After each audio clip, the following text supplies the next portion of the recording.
Astaghfirullah. Bismillahirrahmanirrahim. Assalamualaikum warahmatullahi wabarakatuh.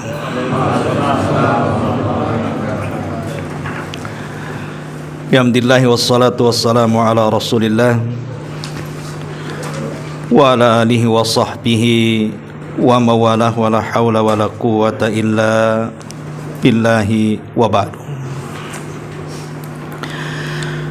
Alhamdulillah, di malam hari ini kembali kita lanjutkan kajian kita, masih membahas tafsir dari surah An-Nazi'at, dan kita masuk pada ayat 6 dan seterusnya. A'udzubillahi minasyaitonir rajim. Bismillahirrahmanirrahim. Yauma tarjufur rajifatu tatba'uhar radifatu qulubu yawma idhi wajifah absaruha khashi'ah yaquluna inna lamarduduna fil hafirah a idza kunna idhaman nakhirah qalu tilka idzan qarratun khasirah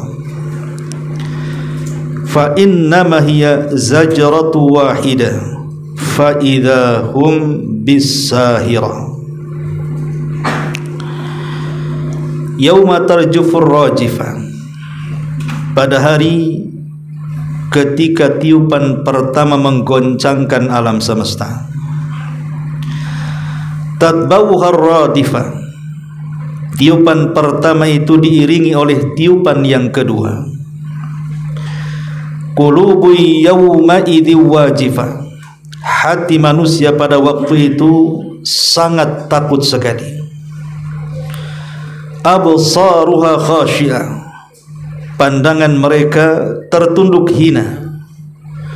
Yaquluna inna lamarduduna fil hafirah, orang-orang kafir itu berkata, apakah sesungguhnya kami benar-benar akan dikembalikan kepada kehidupan semula?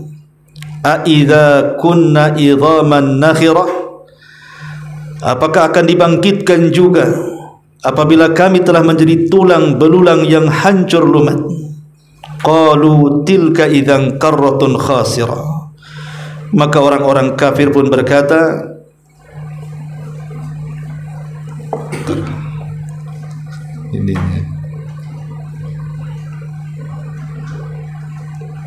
apa handphone ini?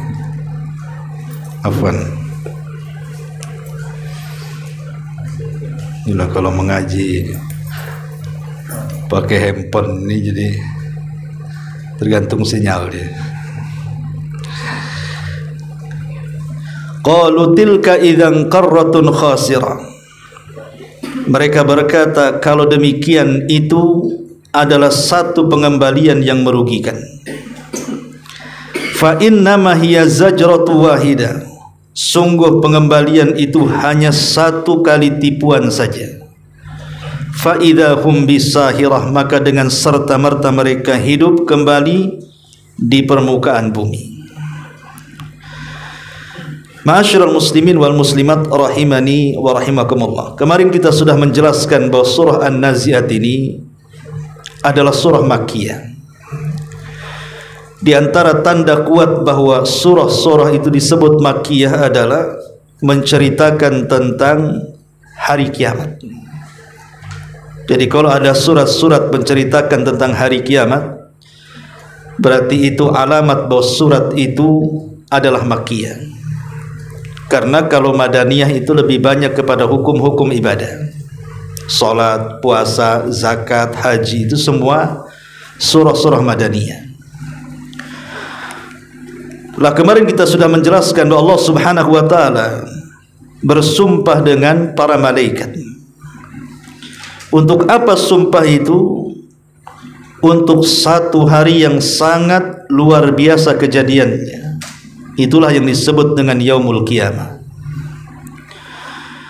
Di sini Allah Subhanahu wa taala mengatakan yauma tarjufu ar-rajifah. Sesungguhnya kamu akan dibangkitkan pada hari ketika tiupan pertama menggoncang alam semesta. Tatba'uha ar-radifah. Tiupan pertama itu lalu diiringi oleh tiupan yang kedua. Dua ayat ini menceritakan tentang tiupan sangkakala Israfil. Dalam sebuah hadis dari Abdullah ibn Amr ibn As, seorang sahabat pencatat hadis terbanyak Nabi SAW. Kalau Abu Hurairah radhiyallahu an hafalannya, tapi kalau Abdullah ibn Amr ibn As ini tulisannya. Kata Abdullah ibn Amr ibn As radhiyallahu an, dia mengatakan, Ja'a Arabi ila Nabi SAW. Seorang Arab Badui datang menemui Nabi SAW. Faqala massurur ya Rasulullah. Maka orang ini berkata, wahai Rasul, bentuk sangkakala Israfil itu seperti apa? Maka Nabi SAW mengatakan, qarnun yanfukhu fihi. Bentuknya seperti tanduk yang ditiup. Kita tahu bahwa bentuk tanduk itu kan kecil, besar, besar, besar, besar kan begitu ya. Bentuk tanduk kan begitu. Nah, Nabi SAW menyebutkan bahwa bentuk dari sangkakala itu seperti tanduk yang ditiup, dan tidak menjelaskan berapa panjangnya, berapa lebarnya, berapa besarnya. Yang jelas bahwa sangkakala ini sangat besar sekali. Bahkan tiupannya, sekali tiup saja Allah Subhanahu wa taala sampai mengatakan al-qari'atu mal qari'ah. Wa ma adraka mal qari'ah, yauma yakunun nasu kal farashil mabthuth. Qari'ah itu adalah suara yang keluar dari moncong sangkakala. Itu disebut qari'ah namanya. Lihat dampak daripada suara yang keluar daripada moncong sangkakala yang ditiup Israfil, di mana Allah Subhanahu wa taala mengatakan, wa ma adraka mal qari'ah yauma yakunun nas. Pada hari itu manusia seperti kapas yang dihambur-hamburkan. Bayangkan, manusia sudah tidak ada lagi harganya, nyawa melayang begitu saja, dan tidak ada yang selamat kala itu, karena sekali tiupan sangkakala Israfil itu tanda daripada kehancuran alam semesta. Ma'asyiral muslimin yang dimuliakan Allah Subhanahu wa taala, lalu kapan Israfil itu diperintahkan oleh Allah Subhanahu wa taala untuk meniup sangkakala itu? Kita tahu bahwa sebelum diutusnya Nabi SAW, Israfil belum meletakkan moncong sangkakala itu di mulutnya. Tapi setelah Nabi SAW diutus, maka dia sudah mulai meletakkan moncongnya di mulutnya, tinggal ditiup saja. Menunjukkan bahwa diutusnya Nabi SAW mengakhiri seluruh para nabi dan rasul, dan umat yang akan dipimpinnya menjadi umat terakhir bagi umat-umat yang mengikuti nabinya. Kalau rasulnya sudah rasul yang terakhir, berarti umatnya juga umat terakhir. Kalau sudah umat terakhir, berarti tidak akan ada rasul muncul dan tidak akan ada umat lagi muncul. Kalau itu yang terjadi, berarti kita menunggu akhir daripada kehancuran alam semesta. Karena bumi itu diperuntukkan untuk kita manusia. Kalau sudah tidak ada manusia lagi, untuk apa bumi diciptakan? Tinggal menuju kehancurannya saja. Makanya satu hari Nabi SAW tidak bisa makan dengan enak, minum dengan enak, dan tidur dengan nyenyak, dan raut mukanya murung. Sehingga para sahabat bertanya kepada Nabi SAW, kenapa Rasul seperti itu? Tidak biasanya yang selalu murah senyum, riang gembira, dan suka menyenangkan para sahabatnya. Kata Nabi SAW, kaifa un'am wa qad iltaqama sahibus suri surah. Bagaimana mungkin aku akan merasakan lezat hidup, kata Nabi, kalau pemilik trompet itu sudah siap-siap meniupkan sangkakalanya. Bagaimana aku bisa nikmat hidup, kata Rasul, nikmat makan, nikmat minum, nikmat untuk tidur, bagaimana mungkin aku bisa lakukan sementara pemilik trompet sangkakala itu sudah siap meniupkan. Artinya bahwa para ulama mengatakan bahwa trompet itu sudah ada di mulutnya, tinggal menunggu perintah Allah Subhanahu wa taala. Tiup, tiup. Sekali tiup, Allah katakan yauma tarjufur rajifah. Pada hari itu ketika tiupan pertama menggoncangkan alam semesta. Ma'asyiral muslimin yang dimuliakan Allah Subhanahu wa taala. Ketika Nabi sallallahu alaihi wasallam menjelaskan waktu kapan ditiupnya sangkakala, Rasul tidak pernah menyebutkan tanggalnya, bulannya ataupun tahunnya. Tapi Nabi SAW hanya menyebutkan harinya saja. Dalam sebuah hadis Nabi mengatakan, khairu yaumin tala'at fihi syamsu yaumul jum'ati. Dalam sebuah hadis yang diriwayatkan dari Abu Hurairah radhiyallahu an, Rasul bersabda, sebaik-baik hari adalah ketika matahari terbit di hari Jumat. Itu sebaik-baik matahari apabila muncul di hari Jumat. Kenapa? Karena kalau di hari Jumat sudah tidak ada matahari, artinya kiamat. Tapi kalau masih ada matahari, berarti bumi ini masih baik-baik saja. Makanya Nabi SAW mengatakan, fihi khuliqa Adam wa fihi uhbita wa fihi tiba alaihi wa fihi mata wa fihi taqumus sa'ah wa ma min dabatin illa wa huwa musikhatun yaumal jum'ati min hini tusbih hatta tatlu asy-syamsu syafaqan minas sa'ati illal jin wal insa. Kata Nabi SAW, kenapa hari Jumat adalah hari terbaik ketika terbit matahari? Karena hari Jumat itu, kata Nabi SAW, di hari inilah Adam diciptakan. Di hari ini pula Adam diturunkan dari sorga. Di hari ini pula taubat Adam diterima. Di hari ini pula Adam diwafatkan. Dan di hari ini pula kiamat dibangkitkan. Dan tidak ada binatang melata satupun kecuali mereka menunggu pada hari Jumat sejak subuh sampai terbit matahari, karena mereka takut akan datangnya kiamat, kecuali jin dan manusia yang mereka tidak paham sinyal-sinyal ini. Jadi binatang itu setiap hari Jumat itu mereka ketar-ketir dan khawatir, jangan-jangan besok sudah tidak ada matahari lagi. Sehingga ketika kemudian matahari menyingsing di pagi hari, binatang-binatang ini akan senang. Kenapa? Rupanya besok tidak jadi kiamat. Tapi manusia tidak paham itu. Yang tahu hanya binatang saja. Dari sini kita tahu bahwa Israfil itu meniupkan sangkakala di hari Jumat. Makanya kenapa hari Jumat itu menjadi hari istimewa ulang tahun kaum muslimin di penjuru dunia, dan dibuat hukum-hukum yang tidak ada di hari-hari yang lain selain Jumat. Banyak amalan di hari Jumat kan yang diperintahkan tuh, sholat Jumat, memperbanyak sholawat, memperbanyak doa di waktu-waktu mustajab, kemudian membaca surah Al-Kahfi menurut pendapat ulama yang mensahihkan riwayatnya, dan begitu seterusnya. Jadi hari Jumat itu hari istimewa yang Allah anugerahkan kepada kita, dan di hari ini pula lah kiamat dibangkitkan. Tentang masalah tiupan sangkakala, ulama memang berselisih pendapat tentang tiupan sangkakala ini.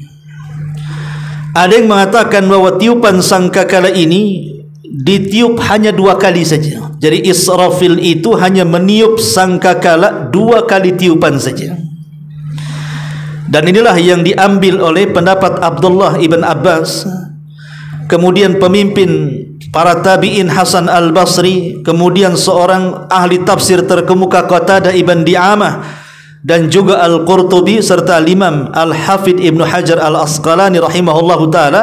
Mereka mengatakan bahwa tiupan itu cuma 2 kali saja. Adapun tiupan yang pertama itu disebut nafkhatu faja was-sa'q, artinya tiupan kejutan sekaligus tiupan kematian. Terkejut kemudian mati, ya. Adapun tiupan yang kedua adalah nafkhatul ba'ts, tiupan yang membangkitkan seluruh manusia yang mati.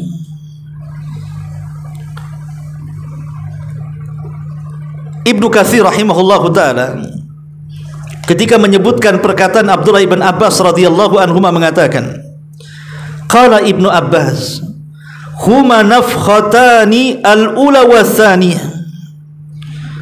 Abdullah ibn Abbas radhiyallahu anhuma mengatakan keduanya adalah 2 tiupan, tiupan pertama dan tiupan yang kedua.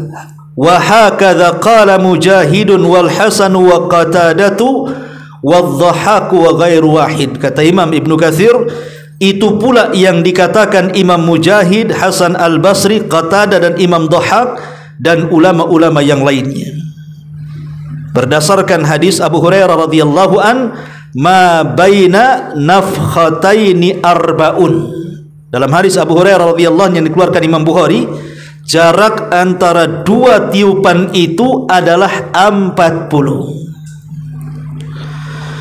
Jarak antara 2 tiupan itu adalah 40. Apa maksudnya? Dalam sebuah hadis yang dikeluarkan oleh Imam Bukhari dan Muslim, atau disepakati Bukhari dan Muslim, dari hadis Abu Hurairah radhiyallahu an, Nabi mengatakan baina nafkhataini arbaun, jarak antara 2 tiupan sangkakala itu 40. Qalu, para sahabat berkata kepada Abu Hurairah yang meriwayatkan hadis ini, ya Abu Hurairah, arba'una yauman, apakah yang dimaksud Rasul itu 40 hari? Faqala, maka Abu Hurairah mengatakan, fa'abaitu, aku pun enggan menjawabnya. Qalu, maka sahabat yang lain mengatakan, arba'una sanatan, apakah yang dimaksud 40 itu 40 tahun ya Abu Hurairah? Abu Hurairah mengatakan, fa'abaitu, aku pun enggan menjawabnya. Qalu, mereka berkata lagi, arba'una syahran, apakah 40 bulan wahai Abu Hurairah? Qala, Abu Hurairah mengatakan, fa'abaitu, aku pun enggan menjawabnya. Seolah-olah Abu Hurairah ingin katakan, ya bisa 40 hari, bisa 40 tahun, bisa 40 bulan, karena Rasul tidak menyebutkan itu, hanya menyebutkan kalimat 40. Jadi ada banyak kemungkinan, bisa 40 hari, bisa 40 bulan, bisa juga 40 tahun jarak tiupan pertama dan kedua itu. Kemudian Abu Hurairah radhiyallahu melanjutkan hadisnya, wa yabla kullu syai'in minal insan illa ajabudz dzanabi fihi yuraqqibul khalq thumma yunzilullahu minas sama'i ma'an fayambutuna kama yambutul baqalu. Kemudian Abu Hurairah melanjutkan hadisnya, dia mengatakan, semua bagian manusia saat tiupan 40 itu semua akan hancur binasa, tidak ada yang tersisa. Kemudian kata Abu Hurairah, kecuali 1, tulang ekor manusia itu tidak akan dihancurkan dengan tiupan ini. Padahal dampak tiupan ini kita bisa lihat, laut tertumpahkan ke daratan, gunung-gunung bisa hancur seperti kapas yang berterbangan, bumi yang kokoh digempakan sekali gempa, tidak ada satupun bangunan kecuali robohkan. Bahkan dampak tiupan ke langit juga, bintang-bintang bisa roboh, langit bisa pecah dan belah, bahkan malaikat semua mati, malaikat makhluk yang kuat semua mati. jin juga mati, apalagi manusia. Makanya wajar kalau seandainya di sini dikatakan dan semua bagian manusia akan hancur total. Tetapi Allah takdirkan ada makhluk yang tidak akan hancur saat kiamat. Apa itu? Tulang ekor manusia. Karena ada Imam Al-Barbahari, kalau tidak salah dalam kitabnya Syarhus Sunnah, menyebutkan 7 makhluk atau 8 makhluk yang tidak akan hancur saat kiamat. Salah satunya sorga neraka, kemudian aras, kemudian kursi, kemudian ruh, kemudian tulang ekor, dan saya lupa, pokoknya ada sekitar 7 atau 8 makhluk yang tidak akan hancur saat kiamat. Lah salah satunya adalah tulang ekor manusia. Kenapa tulang ekor manusia tidak hancurkan? Walaupun seandainya manusia itu dikremasi lah, dibakar sampai jadi abu gitu kan, tulang ekor itu tidak akan hancur. Walaupun mungkin tidak bisa dilihat kecuali oleh alat pembesar, tapi Allah takdirkan itulah satu-satunya dari anggota badan kita yang tidak akan hancur. Alasannya apa? Kata Nabi SAW, dari tulang ekor manusia itulah manusia akan dibangkitkan. Kemudian Allah menurunkan hujan dari langit, lalu mereka tumbuh seperti tumbuhan sayuran. Dalam riwayat, "Tsumma yanzilullahu minas sama'i ma'an fayambutuna kama yambutul baqalu laisa minal insani syai'un illa yabla illa adman wahidan wa huwa ajbudz dzanabi wa minhu yuraqibul khalqu yaumal qiyamah."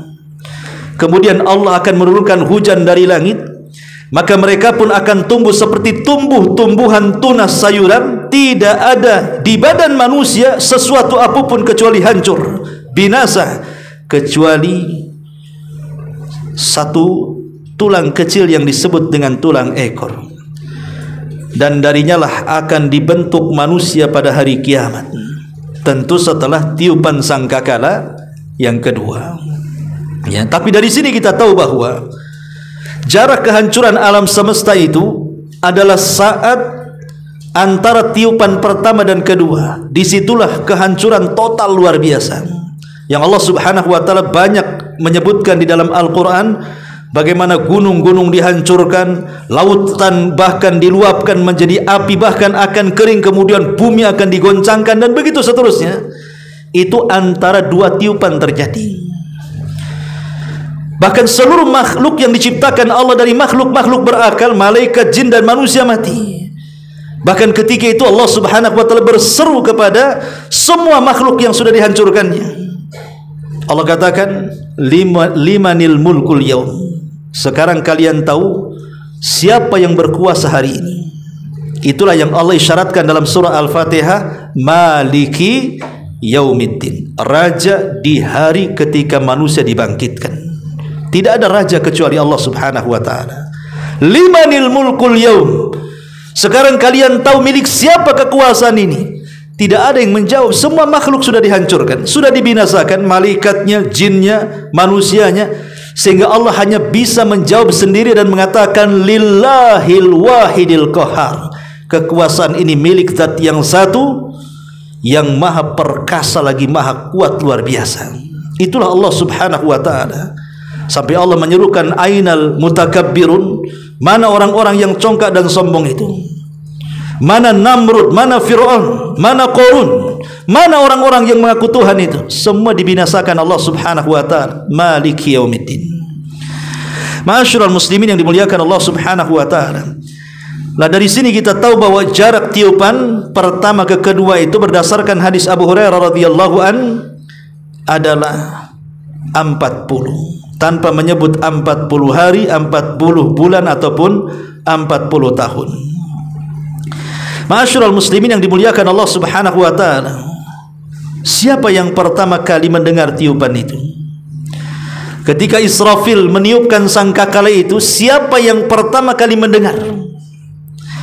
Disebutkan dalam hadis Abdullah ibn Amr radhiyallahu an, dalam sebuah hadis yang panjang sekali diceritakan, penggalannya adalah thumma yunfakhu fi suri fala yasma'uhu ahadun illa asghalitan wa rafa'alitan qala wa awwalu man yasma'uhu rajulun yalutu hawdha ibilihi qala fayas'aku wa yas'akun nas thumma yursilullah aw qala yunzilullahu mataran ka'annahu tallu awidhallu.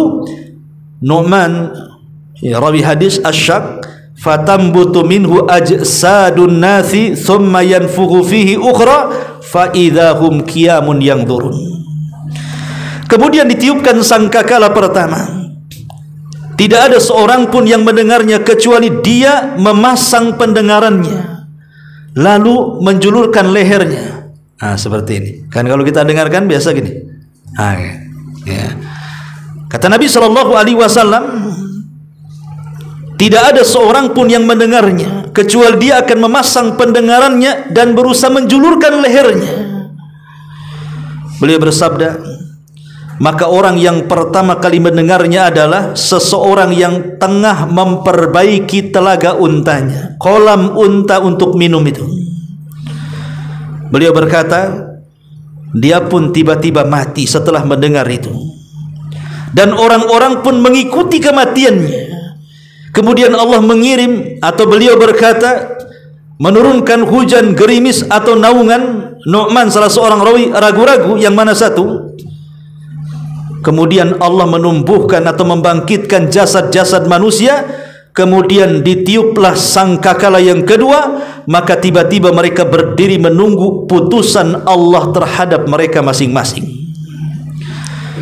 Dalam riwayat yang lain, Abu Hurairah radhiyallahu an meriwayatkan dari hadis Nabi sallallahu alaihi wasallam, la taqumanna as-sa'atu wa thawbuhuma bainahuma la yatwiyanihi wa la yatabaya'anihi wa la taqumanna as-sa'atu wa qad halaba likuhatahu la yat'amuhu wa la taqumanna as-sa'atu wa qad rafa'a luqmatahu ila fi wala yat'amuha wala taqumanna sa'ah warrajulu yalitu hawdahu la yasqi minhu. Kata Nabi SAW, hari kiamat benar-benar terjadi, sampai-sampai ada dua orang yang sedang jual beli pakaian, namun belum sampai melipat dan menyelesaikan transaksinya, tiba-tiba mati. Kemudian kata Rasul, kiamat benar-benar terjadi, sampai-sampai ada seseorang yang sedang memerah susu, namun belum sempat memerahnya, tiba-tiba dia meninggal.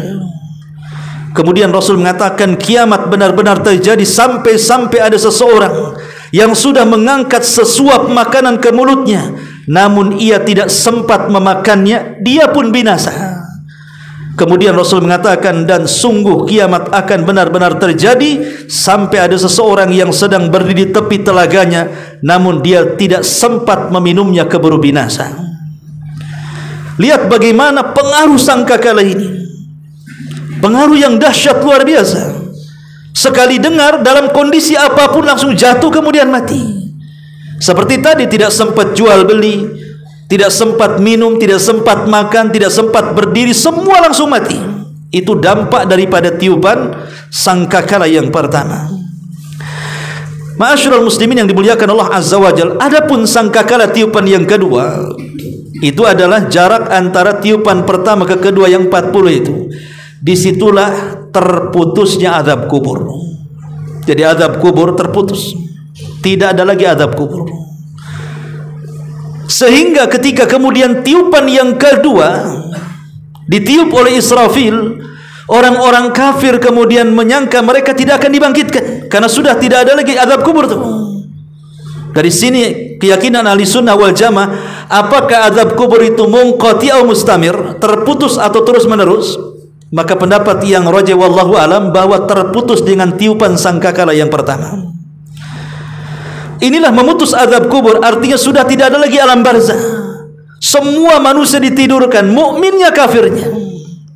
Mereka ditidurkan, menunggu kiamat dibangkitkan. Ketika Israfil meniupkan sangkakala yang kedua, disitulah orang-orang kafir mengatakan, ya wailana man ba'athana min marqadina. Duhai celaka, siapa yang membangkitkan aku dari tidurku? Karena dia sangka setelah tiupan yang pertama mereka tidak akan dibangkitkan lagi. Mereka akan terus ditidurkan. Mereka sudah istirahat menurut keyakinan mereka. Tapi tatkala Allah perintahkan Israfil untuk tiupan yang kedua, rupanya mereka tidak berakhir sampai di situ. Rupanya ada kehidupan setelah alam barzah. Itulah yaum al-akhirah.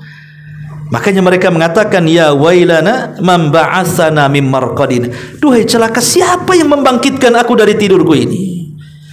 Tetapi orang-orang yang beriman, mereka sangat senang dengan kehidupan akhirat, dan mereka pun mengatakan, hadza ma wa'adar rahman wa sadaqal mursalun.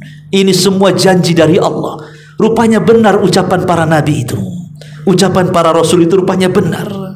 Ya, ma'asyiral muslimin yang dimuliakan Allah Subhanahu wa taala, ini satu pendapat bahwa tiupan itu 2 kali. Tapi ada yang mengatakan bahwa tiupan sangkakala Israfil itu 3 kali. Itulah yang kemudian dipilih pendapatnya oleh sebagian para ulama, di antaranya Syekhul Islam Ibnu Taimiyah rahimahullahu taala. Jadi Syekhul Islam Ibnu Taimiyah rahimahullahu taala, mereka mengatakan bahwa tiupan sangkakala itu bukan 2 kali tapi 3 kali. Yang menguatkan ini di antaranya Syekhul Islam Ibnu Taimiyah, kemudian Al-Imam Asy-Syaukani rahimahullahu taala, termasuk Ibnul Arabi, pakai lam, Ibnul, bukan Ibnu Arabi. Kalau Ibnu Arabi tokoh sesat. Kalau Ibnul Arabi itu ulama ahli sunnah wa jamaah. Mereka membagi tiupan itu menjadi 3. Tiupan yang pertama, tiupan kejutan, terkejut semua manusia. Ya, ada apa ini? Ya, tiba-tiba kemudian ada suara yang masuk ke telinga dan memecahkan gendang telinga. Mereka pun terkejut luar biasa. Ada apa ini? Semua manusia terbelalak. Kemudian tiupan yang kedua baru kemudian membinasakan semua makhluk. Baru tiupan yang ketiga, itulah tiupan kebangkitan. Itulah yang dikatakan oleh Syekhul Islam Ibn Taimiyah, Asy-Syaukani dan Ibnul Arabi. Tapi wallahu alam, pendapat yang kuat wallahu alam adalah pendapat yang pertama, bahwa tiupan itu cuma 2 kali. Kenapa? Karena Rasul mengatakan hadza huma nafakhatani. Dalam hadis Abu Hurairah adalah 2 tiupan yang jarak antara tiupan pertama dan kedua 40. Tidak menyebutkan 3 tiupan di sini. Jarak 2 tiupan kata Abu Hurairah radhiyallahu anhu. Ya. Ma'asyiral muslimin yang dimuliakan Allah Subhanahu wa taala, di sini kembali ke surat. Allah mengatakan tatba'uha radhifah. Tiupan pertama itu akan diiringi dengan tiupan yang kedua. Ahli tafsir seperti dikatakan Imam Mujahid, dia mengatakan bahwa Allah Subhanahu wa taala berfirman, yauma tarjufur rajifah, pada hari ketika tiupan pertama menggoncangkan. Imam Mujahid rahimahullah taala mengatakan maksudnya adalah menggoncangkan di sini artinya tazalzalul ardu wal jibalu, di mana bumi dan gunung-gunung digempakan oleh Allah. Lihat dalam Al-Qur'an, idza zulzilatil ardu zilzalaha. Allah tidak katakan idza zulzilatil ardu zilzalan, tapi Allah mengatakan zilzalaha, ada haknya. Kalau Allah katakan idza zulzilatil ardu zilzalan, apabila Allah Subhanahu wa taala menggempakan bumi ini dengan 1 gempa, bisa saja di Jawa Barat gempa, di Batam tidak. Bisa saja di Lombok gempa, Kalimantan tidak. Bisa saja di Indonesia gempa, Malaysia tidak. Bisa saja Malaysia gempa, Amerika tidak. Itu kalau idza zulzilatil ardu zilzalan. Ya. Tapi Allah tidak katakan seperti itu. Allah idhafahkan gempa ini kepada bumi. Zilzalaha, ha ini dhamir kembali kepada bumi. Jadi yang gempa itu buminya. Satu bumi itu gempa. Ketika Allah mengatakan zilzalaha, di mana zilzal gempa itu dinisbatkan kepada bumi, berarti tidak ada tempat kecuali gempa. Berarti bukan hanya di negeri kita yang gempa, negeri sebelah juga gempa. Di negeri sana, nun jauh di sana, di Eropa juga gempa. Mau di benua Afrika juga gempa, mau di benua Eropa juga gempa. Pokoknya satu dunia itu gempa. Itulah makanya Allah ketika menjelaskan tentang zilzal dalam surah Zalzalah itu, zilzalaha, zilzalnya dinisbatkan kepada atau diidofakan atau disandarkan kepada ha, dan ha ini kata ganti daripada bumi. Gempa disandarkan kepada bumi, artinya satu bumi gempa. Itulah yang disebut yauma tarjufu rajifah. Akibat apa? Tiupan sangkakala tadi, satu bumi gempa. Ya. Ini kata Al-Imam Mujahid rahimahullahu ta'ala. Kemudian kata beliau, tatba'uha radifah hina tanshaqqus sama. Kemudian diikuti dengan tiupan yang kedua, ketika itu bumi terbelah menjadi langit retak kemudian terbelah. Masyarul muslimin yang dimuliakan Allah Subhanahu wa taala. Al-Imam Tufail ibn Abi Ka'ab dari bapaknya dia mengatakan, Rasul bersabda, ja'atir rajifah tatba'uha radifah ja'al mautu bima fihi.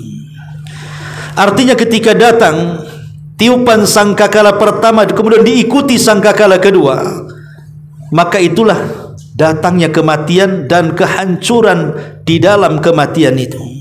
Artinya antara tiupan pertama dengan kedua itu jarak itulah menghancur-hancurkan alam semesta itu.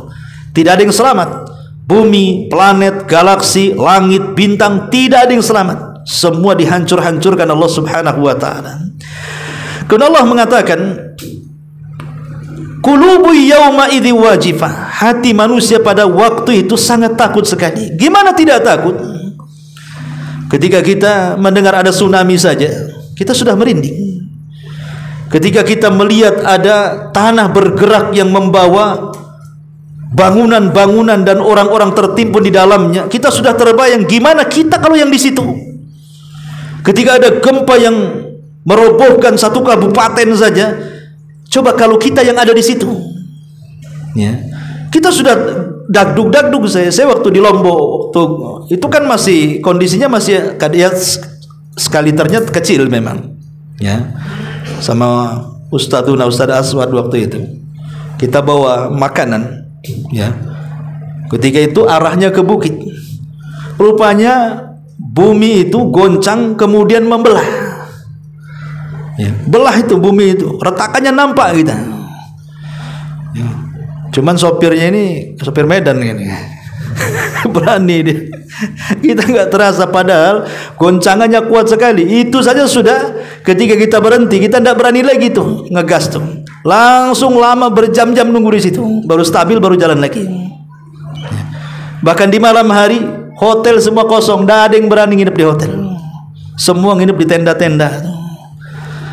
Padahal pemerintah mengumumkan tidak ada gempa lagi. Ya, ada gempa kecil-kecil, tapi kekhawatiran itu luar biasa di situ, ketakutan orang. Ini belum kiamat, ini baru gempa saja. Kalau kiamat ini bukan hanya gempa saja, gunung meletus, air lautan diluapkan. Lihat kemarin Batam banjir itu laut belum diluapkan tuh, baru dikasih hujan dari pagi sampai sore saja, udah kemana-mana banjir itu. Gimana kalau seminggu nggak berhenti hujan itu, terendamlah Batam tuh, nggak perlu ada tsunami lagi tuh. Ya. Masyarul muslimin yang dimuliakan Allah Subhanahu wa taala. Disinilah perasaan takut muncul. Absaruha khasyah. Disitulah pandangan-pandangan akan tertunduk hina. Orang-orang ketika melihat itu baru sadar dia banyak dosanya. Orang biasanya ketika ada musibah kan baru sadar tuh banyak dosa tuh. Makanya lihat, jangankan lagi musibah-musibah besar, orang yang sakit ngeringkuk di rumah sakit saja zikirnya kencang tuh. Nanti kalau sembuh hilang zikirnya. Kadang-kadang bayangannya nanti kalau sembuh saya salat, saya tobat, sudah sembuh, tidak salat, tidak tobat. Begitu manusia itu, ya. Tapi kita lihat kondisi orang-orang yang terkena musibah itu, semua ingin tobat, Bagaimana kalau kiamat kan gitu? Makanya wajarlah mengatakan absaruha khasyah. Pandangan pada waktu itu tertunduk dengan hina sekali. Baru kemudian mereka menyadari, yaquluna inna lamarduduna fil hafirah aidza kunna idzaman nakhirah qalu tilka idzan qarratun khasirah fa idza hiya jazratu wahidah fa idza hum bisahirah. Orang-orang kafir berkata, apakah sungguh kami benar-benar akan dikembalikan kehidupan semula? Antum kalau dalam kondisi kena musibah, gempa, kecelakaan, pastilah mati kan begitu. Ya, matilah sudah. Pasti kita akan rasakan. Antum yang pernah kecelakaan atau mungkin hidup di daerah yang ada gempa, itu otaknya sudah mati saja tuh, nggak ada harapan hidup lagi. Ya. Makanya kenapa orang-orang kafir disitulah mereka baru merasakan mereka akan mati dan akan dikembalikan kepada kehidupan semula. Dahulu di zaman Nabi SAW ada orang kafir namanya Ubay ibn Khalaf, musuh Nabi yang paling benci kepada Nabi. Ubay ibn Khalaf ini, dia adalah saudara daripada Umayyah bin Khalaf, tuannya Bilal itu, yang menyiksa Bilal itu. Saudaranya namanya Ubay ibn Khalaf. Ubay ibn Khalaf ini ketika Nabi sedang berceramah tentang kehidupan setelah kematian, bahwa akan dibangkitkan setelah orang-orang meninggal, dia tidak yakin. Kemudian dia pun menggali satu kuburan, kemudian diambil tulang-tulangnya tuh. Kemudian datang kepada Nabi SAW. Kemudian mengatakan, ya Muhammad, atarallah yuhyi hadha ba'da ma qad rama. Hai Muhammad, lihat tulang-tulang ini katanya. Apakah Tuhanmu Allah mengira bisa menghidupkan setelah seperti ini? Sudah jadi tulang belulang hancur seperti ini. Faqala, maka Rasul tegas mengatakan, nam, ya, Allah akan menghidupkannya kembali. Bahkan wa yab'atsuka wa yudkhilukan nar. Bahkan kalau seandainya kau mati seperti ini, Allah akan bangkitkan engkau, bahkan Allah akan masukkan kau ke neraka. Dari sini Allah Subhanahu wa taala turunkan ayat surah Yasin 78, wa dharaba lana mathalan wa nasiya khalqa qala man yuhyil idhama wa hiya ramim. Dan ia membuat perumpamaan bagi kamu, dan dia membuat perumpamaan bagi kami, dan dia lupa, maksudnya si Ubay ini lupa kepada kejadiannya. Bukankah dulu dia tidak ada, kemudian menjadi ada, diletakkan di janin, kemudian lahir ke dunia, kemudian dia akan kembali kepada Allah. Seolah-olah ingin katakan sesuatu yang sudah ada dikembalikan itu lebih mudah daripada penciptaan pertama. Makanya Allah di sini mengatakan, dan ia membuat perumpamaan bagi kami, dan dia lupa kepada kejadiannya. Ia berkata, siapakah yang dapat menghidupkan tulang belulang yang telah hancur lebur itu? Dia tidak yakin dengan kalimat itu. Tetapi nanti orang kafir itu, mereka akan merasa yakin ketika nampak kiamat, ketika sudah merasakan gempa, gunung di mana-mana meletus, manusia sudah mulai pada mati. Baru mereka mengatakan, apakah sungguh kami benar-benar dikembalikan kepada kehidupan semula?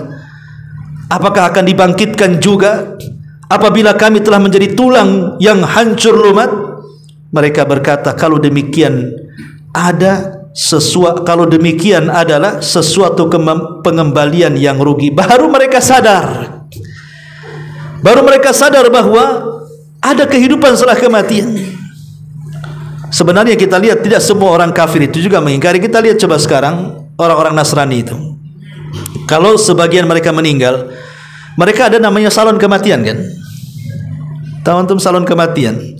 Ada orang yang meninggal kan ada salonnya itu, mereka itu didandani begitu rapi kan, nanti dikasih jas yang paling mahal, pakaian yang paling mahal, yang bersih, yang harum, dimasukkan ke dalam peti, baru kemudian ditutup, baru dipendam. Kalau mereka tidak yakin tidak ada kehidupan setelah kematian, ngapain didandani? Ya kan?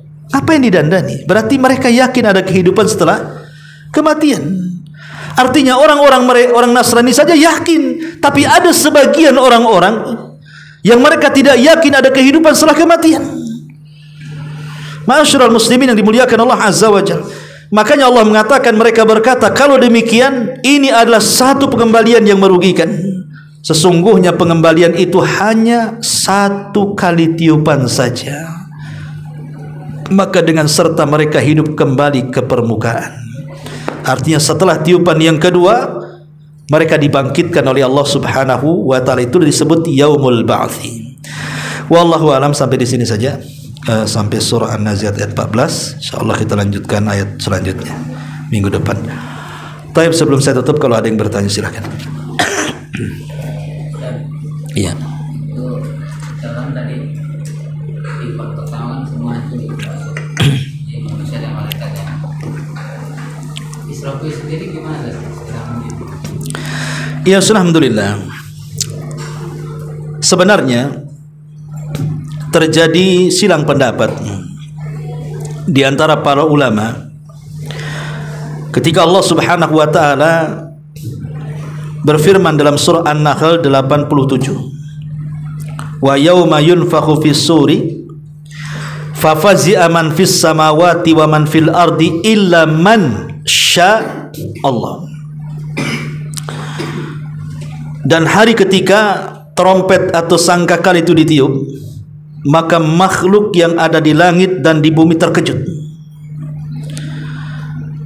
Maksudnya terkejut di sini, terkejut kemudian mengalami kematian. Illa, kecuali man sya Allah, kecuali orang yang Allah kecualikan, tidak akan terkejut dan tidak akan mengalami kematian. Dari sini terjadi silang pendapat, apakah para malaikat mati saat kiamat? Ada ulama, kalau nggak salah Imam Ibnu Hazm kalau nggak salah, mengatakan bahwa ayat man sya'a, kecuali orang yang Allah kehendaki tidak mati, mereka adalah para malaikat. Jadi yang mati itu jin dan manusia saja. Tapi jumhur ulama mengatakan, mayoritas para ulama mengatakan, semua makhluk yang berakal mati, mau manusia, mau jin, para malaikat juga mati. Semua makhluk yang berakal mati. Ada hadis yang lemah, yang masyhur, biasanya dicatat dalam buku-buku akidah hadis, tapi hadis ini dilemahkan para ulama. Jadi ketika Allah Subhanahu wa taala memerintahkan Israfil untuk meniupkan sangkakala, maka Allah Subhanahu wa taala memerintahkan malakul maut untuk mencabut seluruh nyawa, apakah manusia, apakah jin, apakah malaikat. Setelah semua makhluk yang berakal mati, maka malaikat maut dipanggil oleh Allah Subhanahu wa taala dan mengatakan, man baki, siapa yang tersisa? Kemudian malakul maut mengatakan, Israfil, Jibril, Mikail dan Israfil, wa abdukal fakir, dan hambamu yang fakir. Ini maksudnya malakul maut, karena ini 4 malaikat ini adalah pemimpin para malaikat. Jibril, Mikail, Israfil dan juga malakul maut ini pemimpin para malaikat. Inilah yang belum wafat, kata malakul maut. Maka Allah Subhanahu wa taala mengatakan kepada malakul maut, kalau begitu kamu cabut nyawa 3 malaikat itu, maksudnya Jibril, Mikail dan Israfil. Maka malaikat maut mencabut nyawa 3-tiganya. Kemudian dia menghadap kepada Allah dan Allah mengatakan, waman baki, kalau begitu siapa yang tersisa? Kata malaikat maut, semua sudah binasa illa abdukal fakir, kecuali hambamu yang fakir ini. Maka Allah mengatakan, idzan mut anta, kalau begitu matilah kamu. Maka dia pun mati. Ya, jadi dari sini kita tahu memang riwayat ini lemah ya. Tapi memang pendapat ulama yang mengatakan seluruh malaikat mati, tidak ada yang tersisa, walaupun tidak ada hadis ini. Ya, karena itu pendapat mayoritas para ulama, wallahu a'lam. Kullu man 'alaiha fan, semua manusia, semua makhluk akan binasa kecuali dzil jalali wal ikram, kecuali wajah Allah yang memiliki kemuliaan dan keagungan. Wallahu a'lam. Baik, sampai di sini mudah-mudahan ada manfaatnya. Subhanakallahumma bihamdika asyhadu an la ilaha illa anta astaghfiruka wa atubu ilaik. Allahu